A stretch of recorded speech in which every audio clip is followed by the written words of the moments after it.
Hey there, it's Bobi, aka Paginator, and today's video is going to be kind of a chill one. I'm just here with a little bit of a life update and some recent reads, and let's just go ahead and get into it.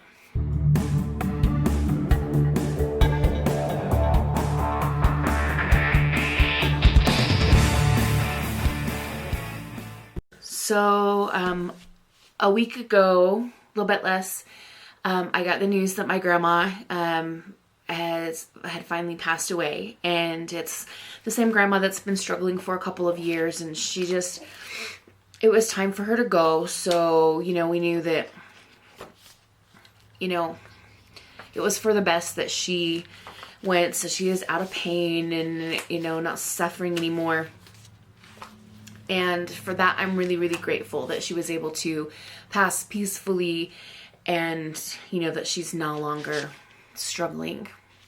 However, even though it's, all for the best, it's not easy to deal with. And I just don't have it in me to be crafting right now. For some reason, I have this block, and so I haven't done very many crafting videos lately. It's been mostly bookish stuff, and right now what I would really like to do is just go over some recent reads.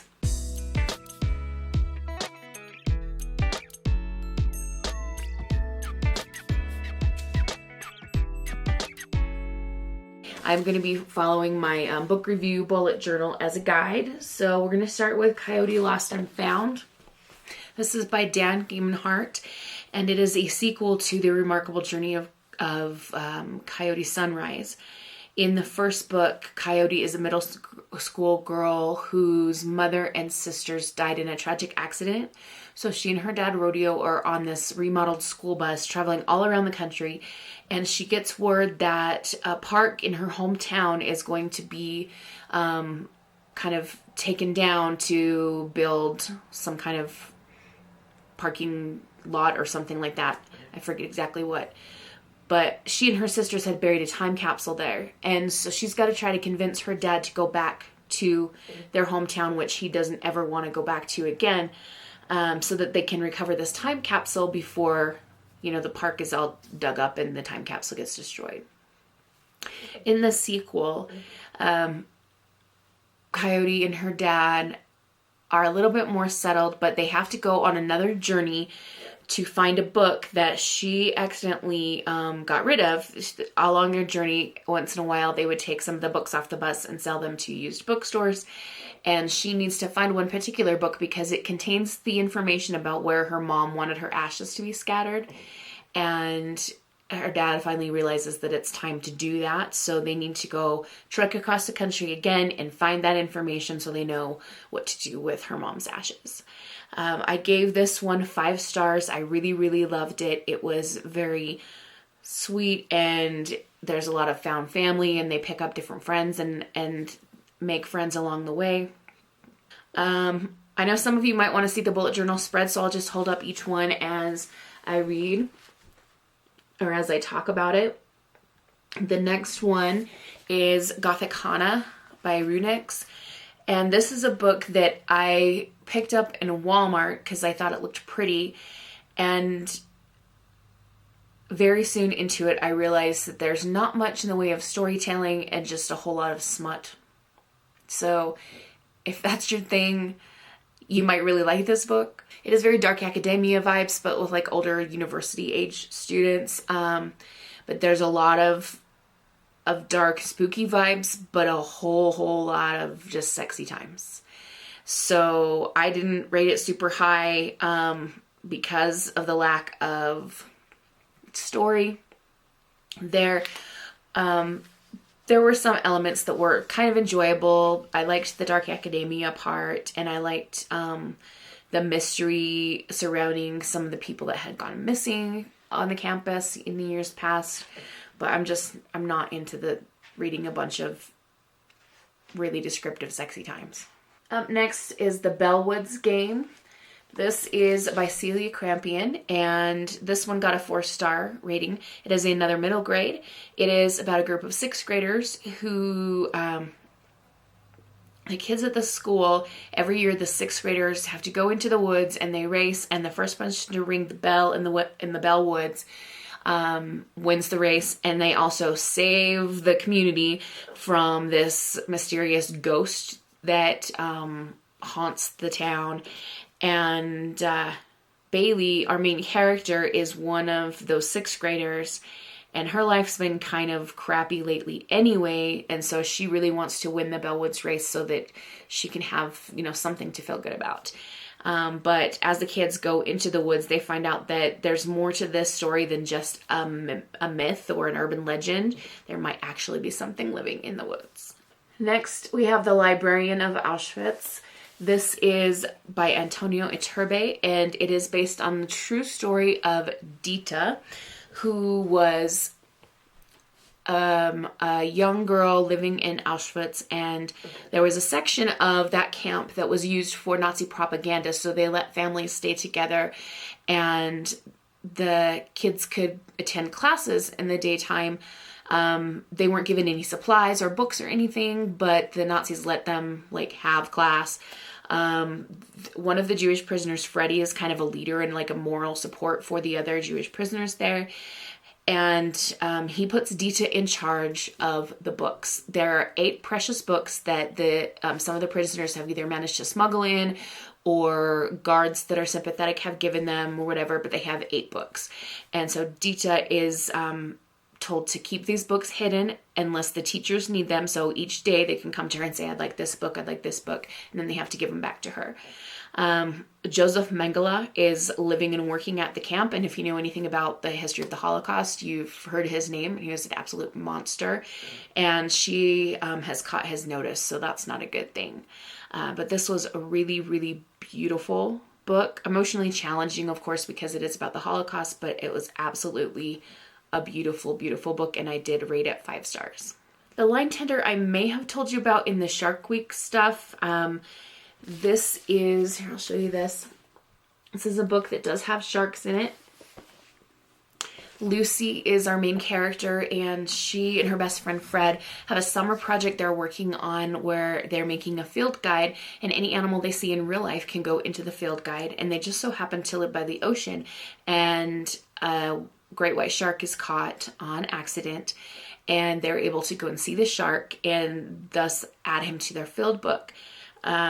Or field guide. And as she's working on the illustrations, Fred's working on the information, and he starts looking through some of Lucy's mom's shark research documents, and together they decide that they are really interested in learning what it was exactly that Lucy's mom wanted to continue studying and working on with sharks in that area. They're in New England, I believe. And then something tragic happens. I'm not going to tell you what that is, but I will tell you that Lucy, in order to cope with the tragic thing, starts writing letters, and she's not even sure if they're getting delivered to anyone, but she just is venting all these thoughts and feelings. And she's also determined to reach out to the people that used to work with her mom and figure out what exactly that research was and if there's anything she can do to continue it. I gave this book 5 stars. I've been talking to my students about books today, and we'll do a little bit more tomorrow, and I've been telling them, this one might be my favorite read of the summer, and that still holds true even if I'm adding in all the adult books and different things. This is up there. I have a hard time saying for sure it was my exact favorite, because I also really love The Women, which you saw me talking about in that big long vlog I did at the beginning of the summer. But anyway, let's move on to the next book. Next up is Mermedusa by Thomas Taylor. This is the 5th and final book in the Erie on Sea series. It is a middle grade series, and it is set in a little seaside town where Herbie Lemon and Violet Parma, 2 best friends who also, they don't really have parents. They're kind of orphan kids, kind of taken in by the town. They work to solve mysteries. Herbie helps people find things that are lost at the hotel that he lives at, but also he and Violet work on solving different mysteries around the village. Specifically in the first book, one to do with a possible sea monster called the Malamander. There's always this character in each book popping up named Sebastian Eels, and he kind of reminds me of Count Olaf from Series of Unfortunate Events, in the fact that he's like the bad guy and he's always there and he's always up to some new hijinks or some scheme or something like that. And so it's kind of him against these two kids, with the addition of the really fun, atmospheric seaside village. It's a little bit spooky, but not super scary. And there's all these mysteries and fun things happening. The next one is Spells We Cast. I did talk about this one in a book tag that I did, the Mid-Year Freakout tag. This is about Nigel, who is an elf cowboy magician, and he enters the culling, which is an elimination competition for other magicians of various descendancies. So some are descended from elves or sprites or I can't remember what all the groups are. But then we also have Ori, who is a sprite magician, and he's also entered the culling. And there is an ice horse who's really sassy named Frosty. And we're going to see these characters go through this competition. There is a bit of a romance between Nigel and Ori. It's kind of a grumpy sunshine situation because Nigel's very upbeat and positive and Ori's like, you know, but they do kind of find their way to each other, and they find out that when they do magic together, it's extra powerful because they have a very special connection. This one I rated 4 stars. I don't know if I told you Mermedusa, the one before, I rated 5 stars.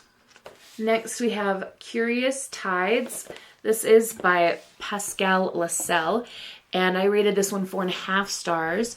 This is one that I think the sequel's already come out, and I need to check into that because I would be interested in continuing the series. This is about Emery, who is a healer, and her best friend Romy died the year before, along with 7 other kids. And Emery survived the accident where the other kids died, and she, of course, is dealing with survivor's guilt, and she now has some new powers that she shouldn't have.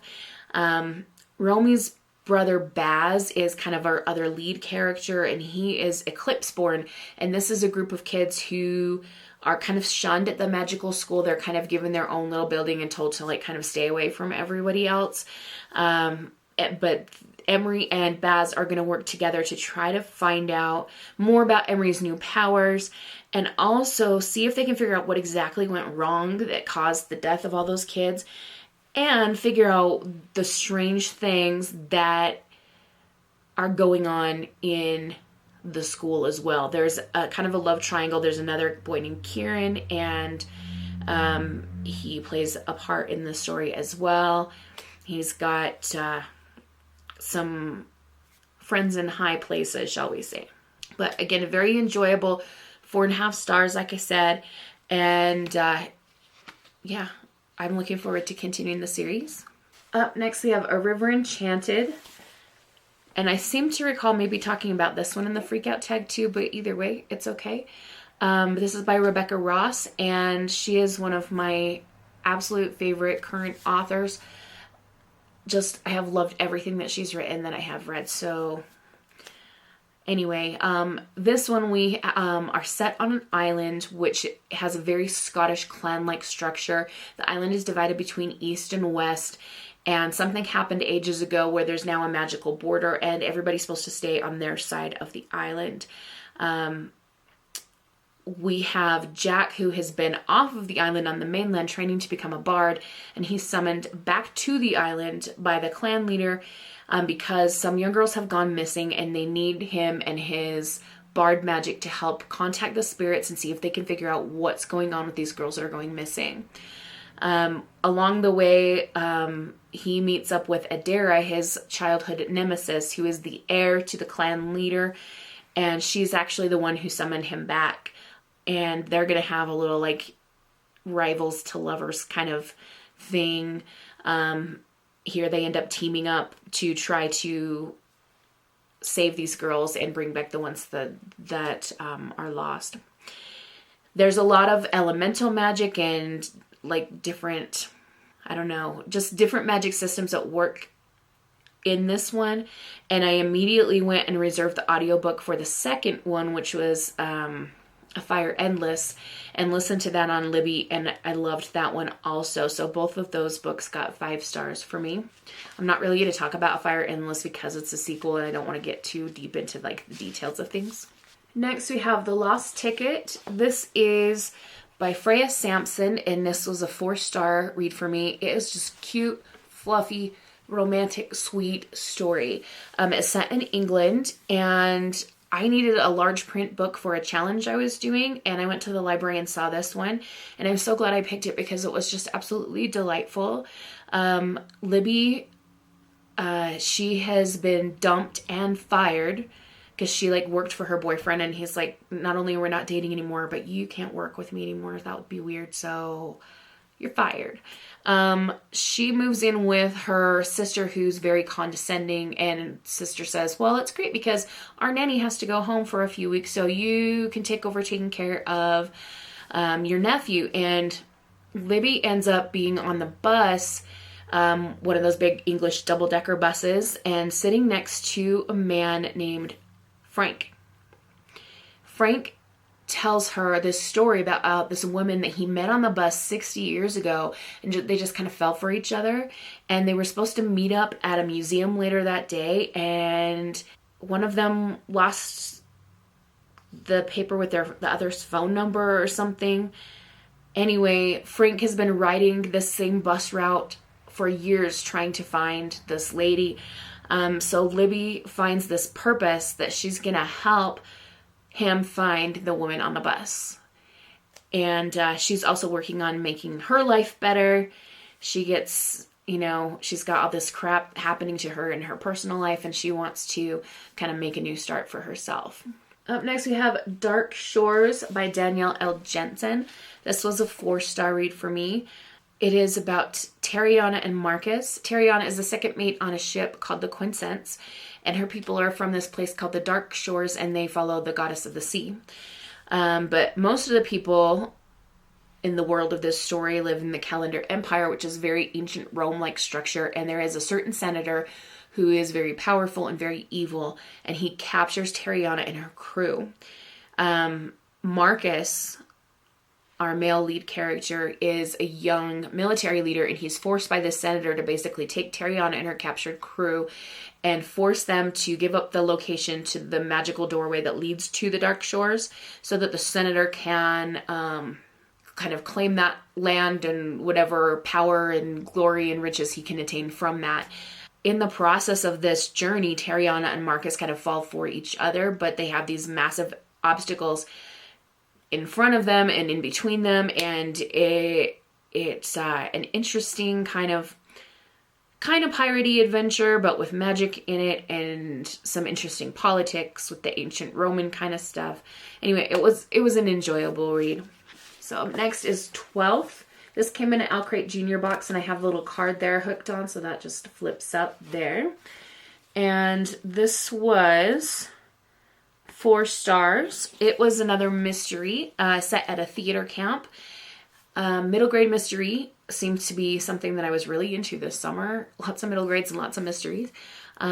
Marin is our main character, and she gets sent to a theater camp, the same one that her older sister had been going to for years. Sister's not going to be there this time, but she's going for the first time, and her roommate Theo is really into films and wants to be a director someday. And on the first day, Marin helps the camp owner find her phone, and later that night at this kind of gathering with all the kids, somebody says to her, the director wanted you to have 2 cookies because you helped her find her phone earlier, and they handed her a packet of cookies, and in between the cookies there is this paper with a clue. That's a line from Shakespeare's Twelfth Night, which is the play that they're doing at camp this summer.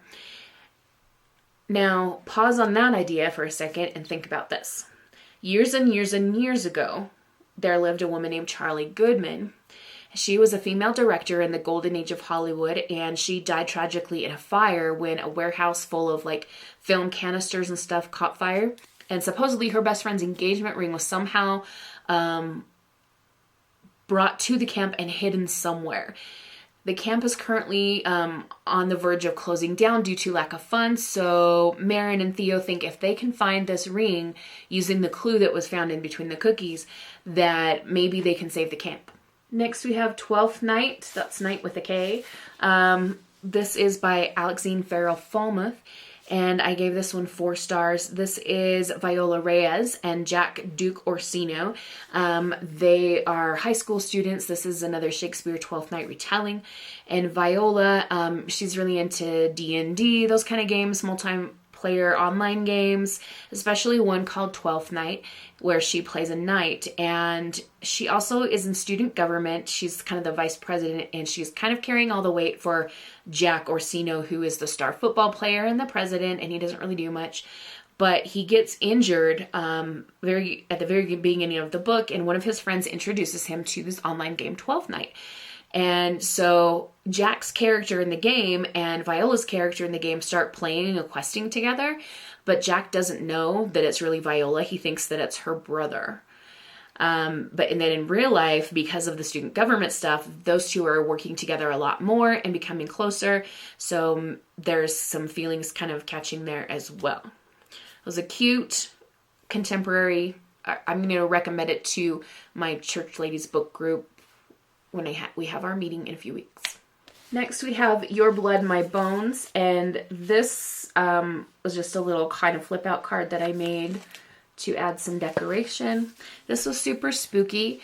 It begins with the line, "She meant to burn it all down," or something along those lines, something close to that. We follow Wyatt, a young lady who hasn't been in her childhood home in a few years due to her parents' divorce. And after the death of her father, she's now inherited the property, and she goes back intent on burning it all down. But before she sets anything on fire, she goes for a walk through the house and finds her childhood best friend Peter chained up in the basement. And she learns that there's a whole lot of magical things going on that she didn't realize were happening before. Peter himself is someone who has died multiple times. Their other childhood best friend, James, there's some weird stuff going on with him, and he's like calling the house, telling her, "Peter's going to try to kill you. Don't go anywhere. I'm on my way." So there's a lot of like weird, spooky, vibey stuff. These horsemen show up, and it kind of reminded me of like the Horsemen of the Apocalypse. I know there's a lot of weird, vibey things. This book is one that's, the word weird in a good way, it should be applied to this because it's got the creepy, weird stuff, but also you want to keep reading so that you can find out what happens. So I gave this one 4 stars. Up next, I have Parked by Danielle Svetkov, and this is a contemporary, another middle grade. This is about Jean Ann, and she and her mom lived in Chicago. One day, mom just says all of a sudden, "We're packing up and we're moving to San Francisco. And by the way, we're living in an orange van." In San Francisco, this is a true thing in real life. Housing is massively expensive there. So even people who have like jobs and stuff sometimes can't afford a place to live. So they're living in their van in this little kind of park-ish place with some other people in the same situation. And this little park is across the street from where other main character Cal lives. He is a kid who's an artist, and sometimes he gets in trouble for doing his art in places where he doesn't have permission to. So his mom's determined that he needs a summer job and that he needs to get his act together. But he also is really interested in becoming friends with Jean Ann and hopefully trying to help her. Jean Ann's mom, meanwhile, is struggling to find a job in San Francisco, and they're like really having a hard time with money and food. And back in Chicago, Jean Ann's library friends at the town library where she should spend all of her time are worried sick about her, wondering where she's gone and is she okay.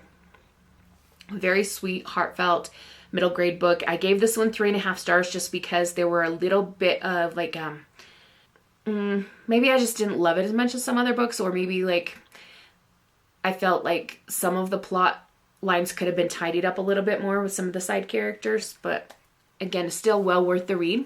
I have finished one other book after reading Parked, but I haven't done the review in here and really thought out my notes yet, so I'm just going to call this done for now. And I hope you guys have a wonderful, magical, and bookish day. Happy reading. Adios.